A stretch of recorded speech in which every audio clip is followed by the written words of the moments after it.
I understand that the dog was a St. Bernard. He's giving up his liquor license for Lent.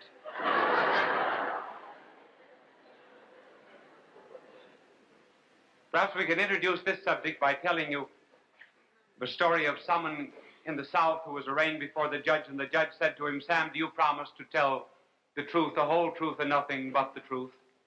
And he says, "Judge, if you're going to put me under those limitations, I haven't a word to say." And so there are people who believe there are no limitations, that the philosophy of self-expression is always right, and that repression of any kind, and asceticism, self-denial, mortification, all of these things end in a frustration of personality.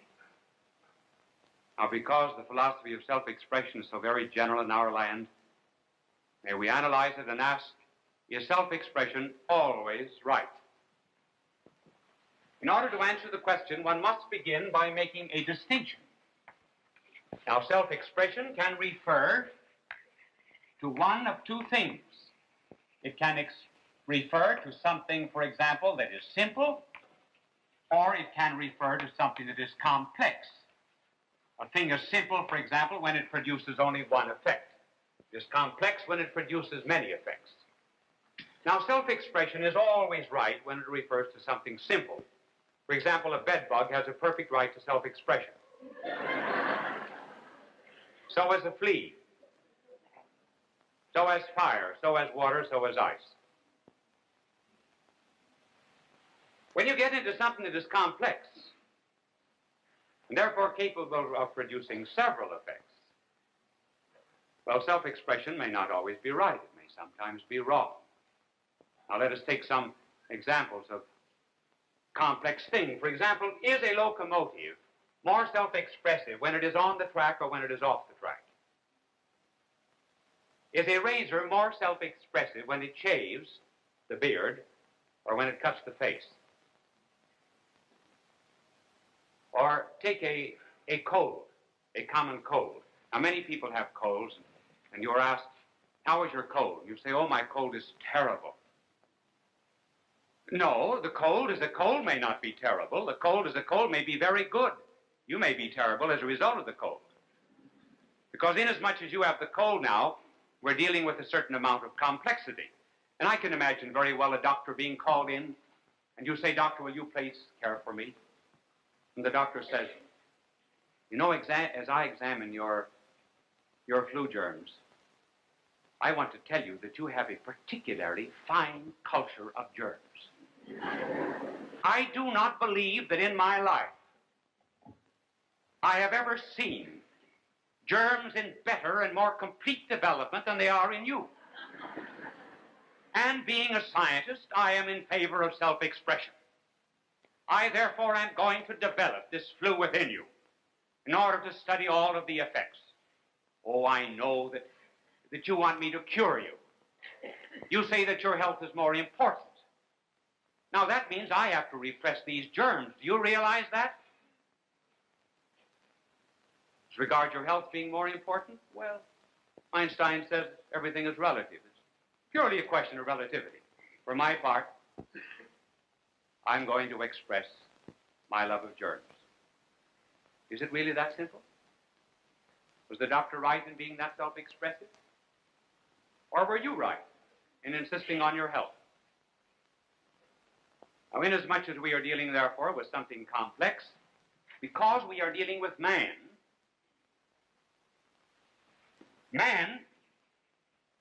complexity derives from the fact that he's composed of a body and a soul.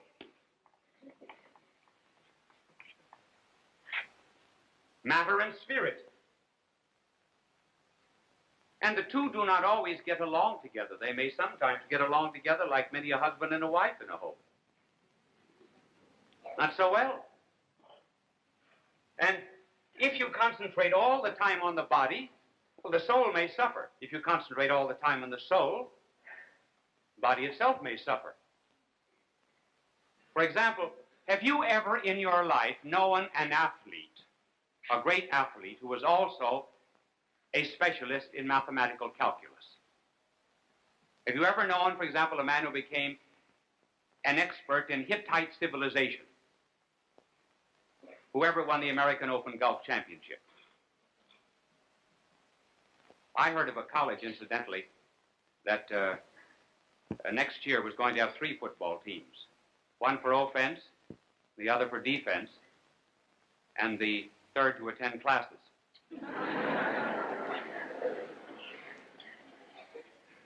Did you ever know a very athletic girl who was strong enough to do indoor housework?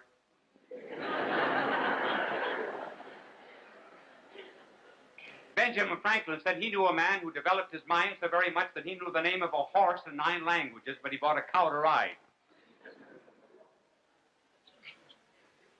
It's impossible for us to concentrate on one without the other suffering to some extent. It has been said, you know, that if a priest plays golf under 80, score of 80, there's something wrong with his priesthood. If he plays above 80, there's something wrong with his golf. Now, inasmuch as we are very complex, we are to some extent like a man on a teeter-totter. Long time since I've drawn a man for you, and I've not improved one bit in 4 years. Not a particle.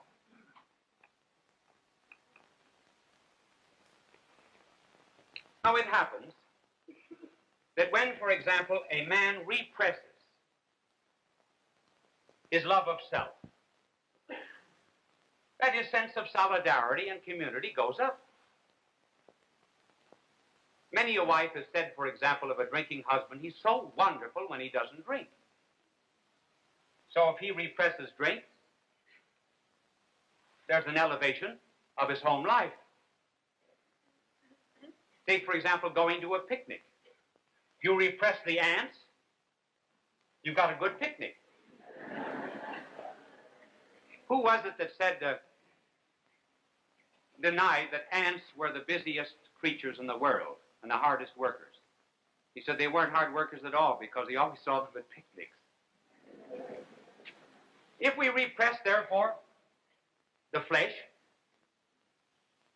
it follows that the spirit is going to be elevated. I believe, for example, that every single person in the world has actually got just so much energy. Now, not everybody has the same amount of energy. Some have tremendous powers. And if these powers go in the direction of evil, they're going to do a great deal of harm in the world. If they go in the direction of good, they will be benefactions to humanity. Now, let us take, for example, a person who has, say, not very much energy, say 10 ergs of energy. There's 10 ergs of energy. And he goes in the direction of virtue. Well, suppose he turned around and went in the direction of vice. How vicious would he be? The chances are he'd be just about that vicious. I'll take a person who has much more energy. That particular person goes in the direction of virtue, produces a great quantity of it. That person went in the direction of vice,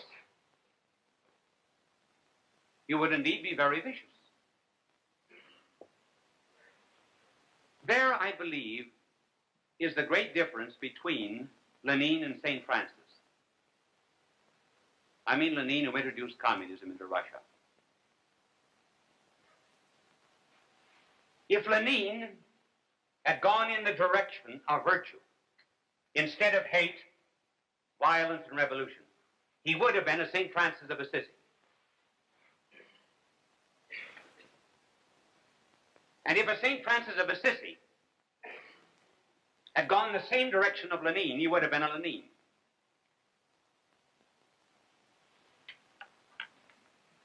Almighty God can deal with people who have a great deal of force and passion.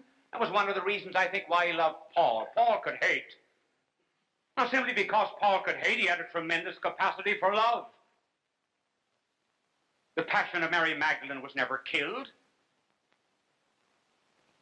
The passion of Mary Magdalene was just simply turned into another direction. And very fittingly, therefore, she's been called the 13th apostle. The 13th apostle simply because she has done so very much good by turning all of this energy around. The little flower, now the little flower is not LaGuardia.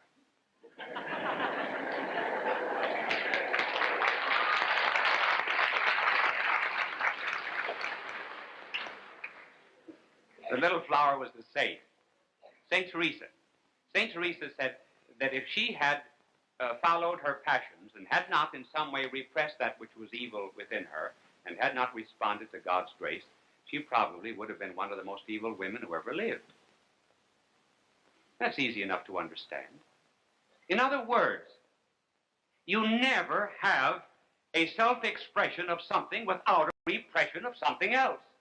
You never have a repression without a self-expression. That's why it's ridiculous to say of complex beings that self-expression is always right. If you put heat into a room, you repress the cold.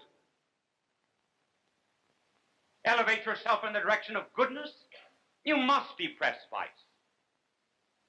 There must be some kind of asceticism and mortification and self-discipline. When then is self-expression right? Well, self-expression is right when it is directed to that which is the highest in our being. For example, when the mind is directed to truth, when the will is directed to goodness, when the body is more important than the raiment, and the whole being is directed to God, where the personality is also directed to its duty. And self-expression is always to be praised. And then it aids in what is called self-possession. Otherwise, we are possessed by something that is outside of us. And that is why, incidentally, our blessed Lord said, if your eye scandalizes you, pluck it out and cast it away. If your hand scandalizes you, cut it off and cast it away. It was not that our blessed Lord recommended an incomplete body, but rather he said sometimes that which is lower and base will stand in the way of that which is higher. And just as a ship in a storm at sea must be prepared to sacrifice its cargo, so too we must be prepared to sacrifice the lower things in order to possess the higher. That is why all of our games are made of obstacles. Do you not think it would be far much easier, for example, for a pole vaulter to run under the pole instead of going over it on a pole?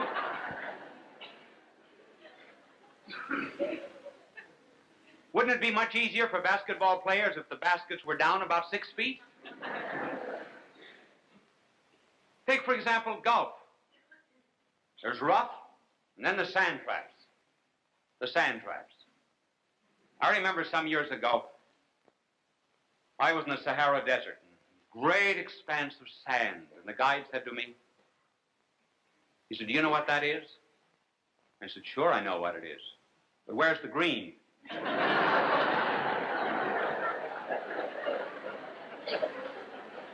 That was the only part of the golf course I knew.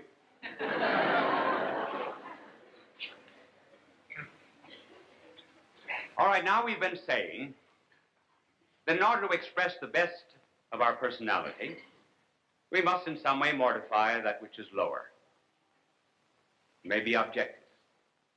Then you're opposed to pleasure. Then we are not to have a good time. Then the long face is recommended. Then you pervert life. It may be objected. And you begin to take a pleasure, really a pleasure in giving yourself pain. Is that true? No, those who make that statement, first of all, they do not understand what real asceticism, mortification, and self-discipline are. Remember that our blessed Lord said, when you fast, wear not a long face. anoint your head, wash your face, appear to men not to fast.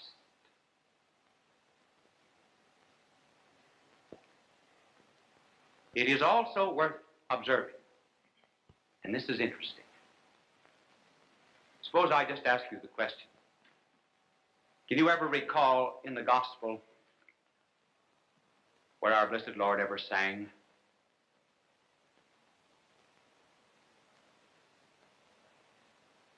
now he came on earth primarily to die, to offer himself for the sins of the world. When did he sing?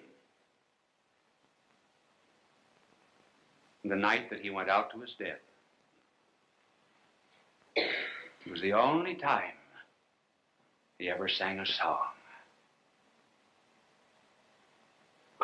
Was that denying pleasure?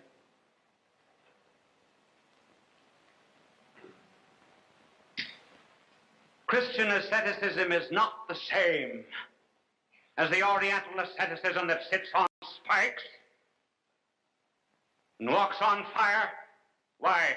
Because that type of asceticism considers mortification and pain as an end in itself. It is not an end in itself. And if you make it an end in itself, you are perverting it. God takes no glory in pain as pain. Then mortification is mortification. What is the inspiration of it then, if it is not just the seeking of self-restraint for the purposes of self-restraint? Well, the reason for all asceticism and mortification is love. Love. What a man loves is always the measure of his happiness. No man ever made an affirmation of love without at the same time making a negation of something else. When we love something, we are willing to dispense with all that stands in the way of that which we love. That is why, for example, a man who loves vice cannot bear the talk of religion. His love is elsewhere. The man who loves virtue, repelled by vice. See how many lives are changed when a new love comes into them. For example, a baby in a home. Look at all the sacrifice a baby inspires. Mother and father, the husband and wife would certainly never get up at 3 o'clock in the morning just for the fun of it.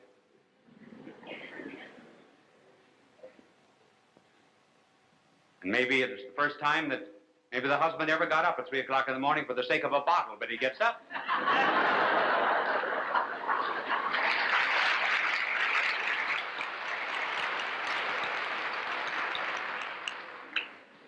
And they stay at home at nights. They deny themselves certain clothes and even food in order that this new life of theirs may prosper. It was love that inspired the sacrifice. When a man loves a woman, he gives her a ring of gold. Why? It represents a sacrifice.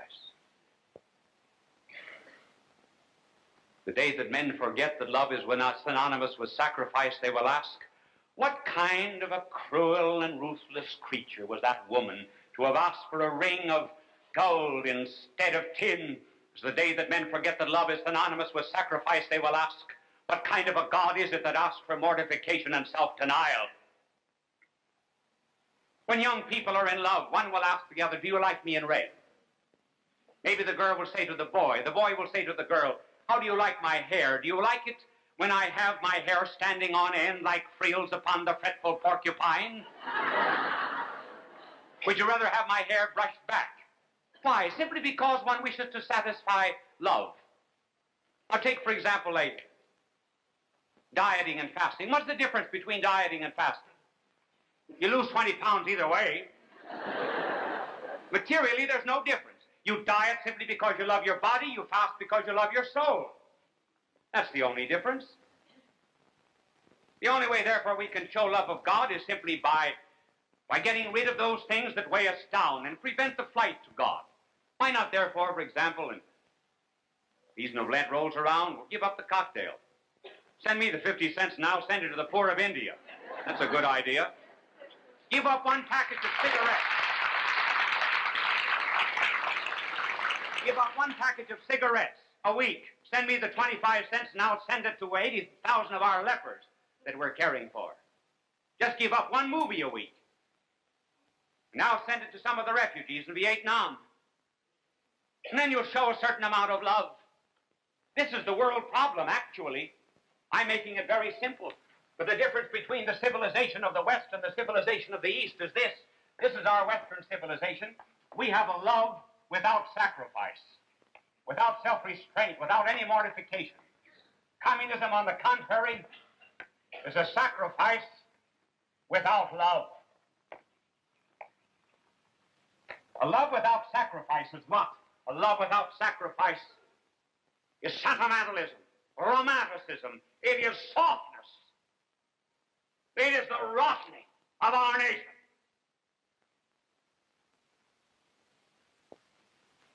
What is a sacrifice without love? It is violence. It is tyranny. It is hate. It is the totalitarian state. We have to beware of this. Reminding ourselves of what Toynbee said, that of 19 civilizations that have perished from the beginning of the world until the present time, 16 have perished from within. They died of softness. It could very well be that in a struggle just on the natural order alone, that Russia might be stronger because it believes in discipline, believes in sacrifice, believes in a certain amount of negation, self-negation in order to attain its ends. But that must not be so, and that will not be so, provided we who know something about the cross in our civilization will introduce self-discipline, mortification, self-restraint in our home, in our nation, in our schools, that we may bring peace to a tortured world. Bye now, and God love you.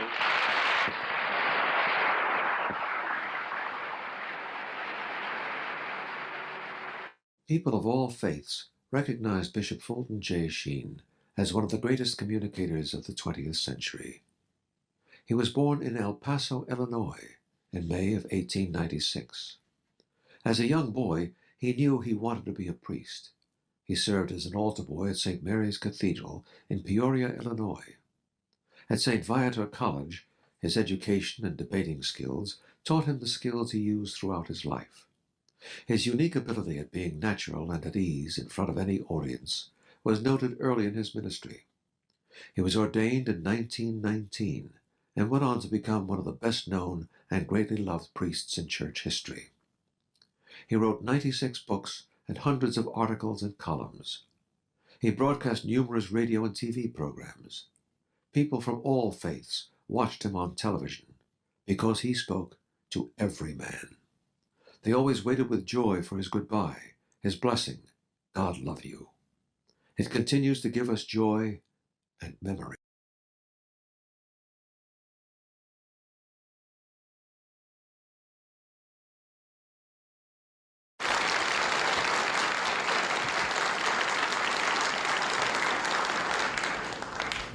Friends, the few minutes before television program begins are always moments of tension. There's a countdown and one is always waiting for the cue to start. It reminds me of a woman in an Arkansas town, a very small town. She was trying to crash the society in this village, but her husband was not very social, so she kept him upstairs with instructions that he was not to come down to the tea under any circumstances. She invited in the ladies, and she was charming them at tea, And her efforts were just about crowned with success when a voice was heard from upstairs. It was the husband, and he was saying, "Ma, there are only clean towels in the bathroom. Is it all right to start one?" So we get the cue and start a television show. And this one is about America. Sometimes the Europeans make great fun of us. This really and truly happened to a friend of mine who was studying in Switzerland. And it seems this American had gone over for his first visit to Europe. And my friend in Switzerland, who was an American, said, "Well, how do you like Europe?" "Oh," he said, "I don't like anything about it." He said, "They're not up to date. They do not have the latest gadgets. The television not in the hotel rooms." And then he said, "Buildings are old." He said, "There are churches here that are over 1,000 years old." And then dirty. "I don't find anything beautiful here." My American friend said, "Well, don't you think Switzerland is beautiful?" He said, "Take away the scenery, and what have you got left?"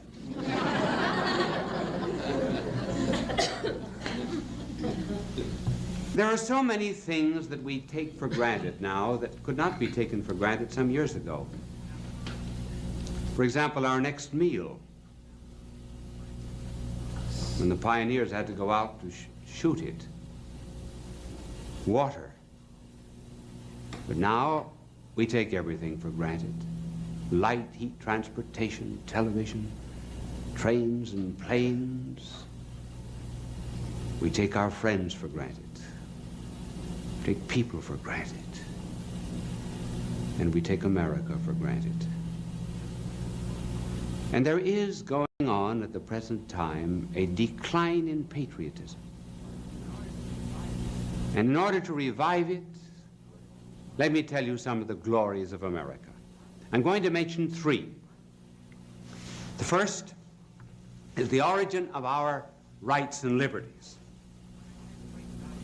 Secondly, the great value that we put upon the human person. And then thirdly, what America's done for the world. First of all, the source of our rights and liberties.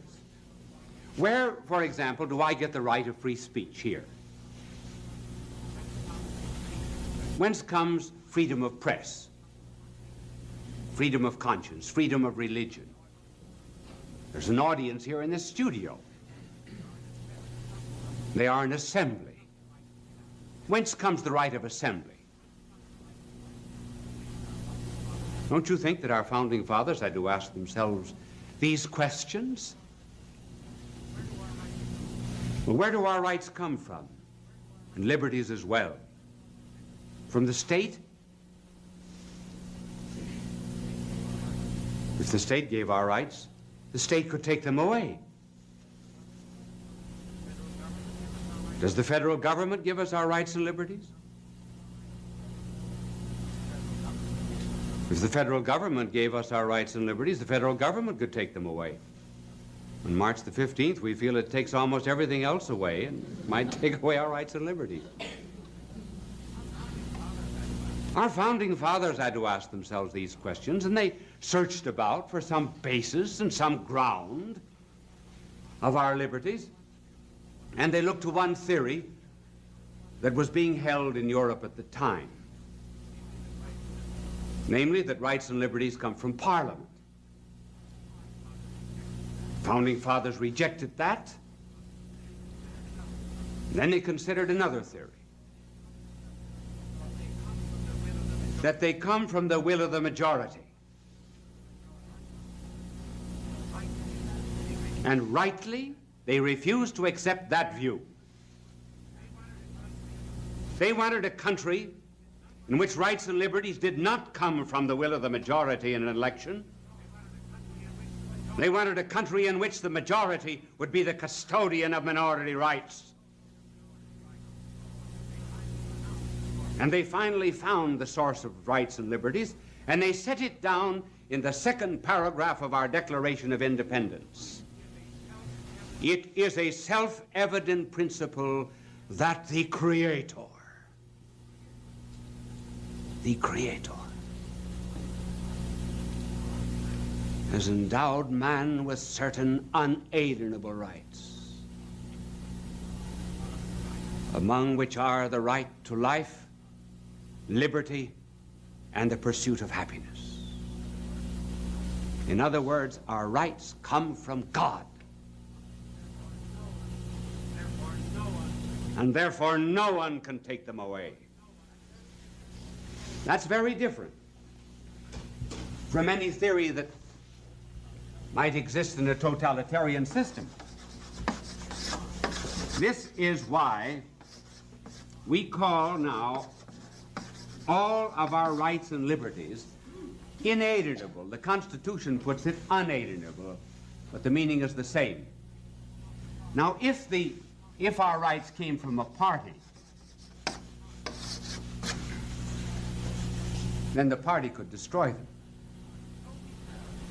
And so we have in our Constitution, Article 9. And Article 9 of the Constitution states, when the Constitution grants rights and liberties to the citizens, it must never be assumed that the people have no other rights than those granted to them by the Constitution. In other words, simply because we have certain rights, we must never think that we have them because they're in the Constitution. No, we have them because they're divinely given. And we do not have to wait for all of our rights and liberties in the enumeration by a Bill of Rights or the Constitution. See our country as theological foundations. In other words, our Declaration of Independence is a declaration of dependence. We are independent because we are dependent on God. If we wish to keep our rights and liberties, or rather our trees, we have to keep our forest. If we wish to keep our light and heat, we must keep our sun. If we wish to keep our perfumes, we must keep our flowers. If we wish to keep our rights and liberties, we must also keep our God. Piety and patriotism go together. That's the first glory of being an American. And then there's another. And this second glory has to do with the value that our government puts upon the human person. Have you ever noticed how our Constitution begins? It begins, you see, no matter what I talk about, my angel cleans my board for me. Even though it's on the Constitution, he still works faithfully. Now here is the way our Constitution begins. We, the people,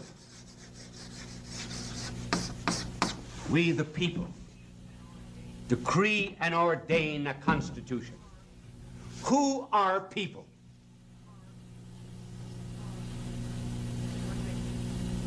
What makes people? Persons make people. What is a person? Person is someone who answers the question, who is it?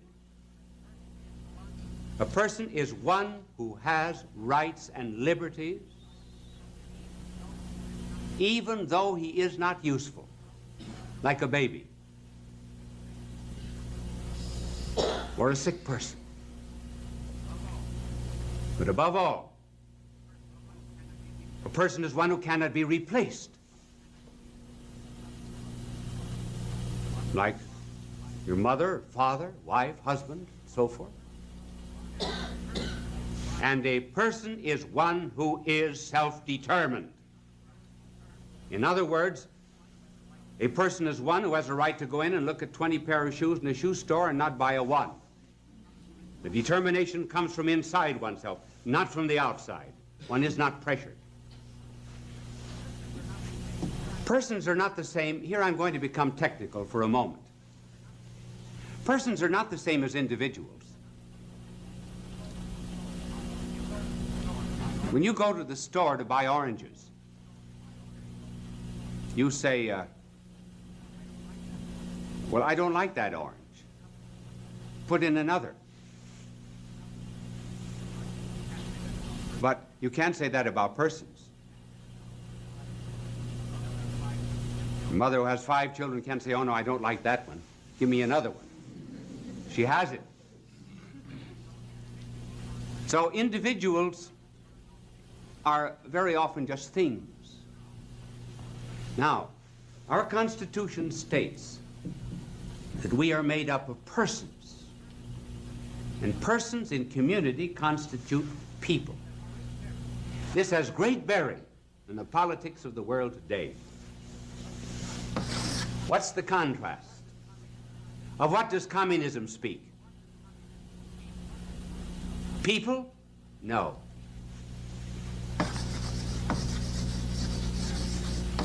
Masses. Poor masses. There are persons who began to be individuals, who lost all sense of responsibility, and then began to be amalgamated into a mass, and all the direction of the masses comes from outside of the persons. They are not self-determining. It's the party that determines. It's the dictator that determines. We are not masses. We're people. One can beware of anyone who speaks. Therefore, the American nation is being made up of masses. Karl Marx, who founded communism, said, the individual has no value, the person has no value, except he is a member of the Communist Party. If he's not a member of the party, he has no value. We say he has value independent of any party. I remember some years ago, Haywood Broun, the great journalist, told me of a friend of his who was a cartoonist for the Daily Worker, which was the communist daily in New York City. And this cartoonist had developed cancer and was unable to work. And he was living in great poverty. And Broun, who had a profound love of humanity, went to the Communist Party of New York and asked them if they please wouldn't do something for this man who had dedicated his whole life to them and has used his talents in drawing cartoons for their paper every day. And the party said to Broun, he doesn't exist anymore. He no longer has value for the party. Therefore, he's of no importance. We cannot help him. The greatness of America, therefore, is its belief in the value of a man. That's why we're interested in just one citizen who might be taken prisoner in another country. And where does this stem from? It stems from, after all, the Christian tradition. One wonders if really the Christian part of democracy was not grounded and founded on that day when our blessed Lord was unfurled like a wounded eagle on the cross, and he turned to a thief on the side of him and addressed him in the second person singular, saying, "This day thou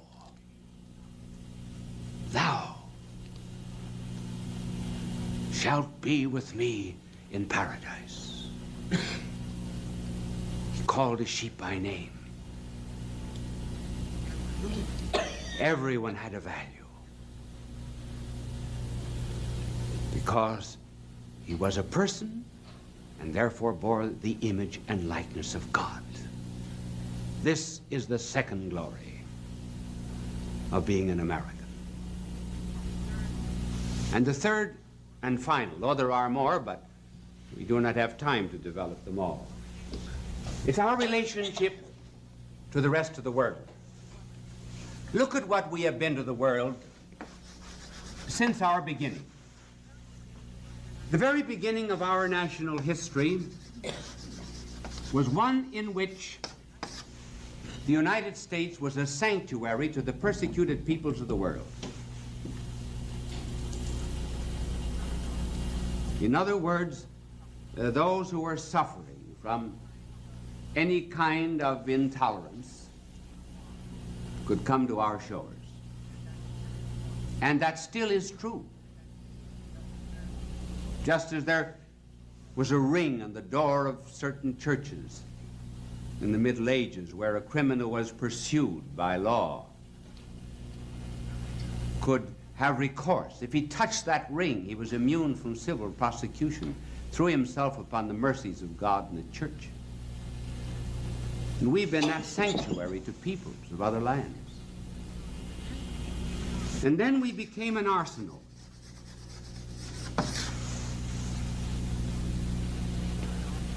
We were an arsenal in 2 world wars. And we did not gain 1 inch of territory. Nor did we ask for it. Very few instances will you find in history in which a nation took hold of the enemy immediately after the war and lifted it up. Who became the strong nations after the war? The defeated ones. Japan,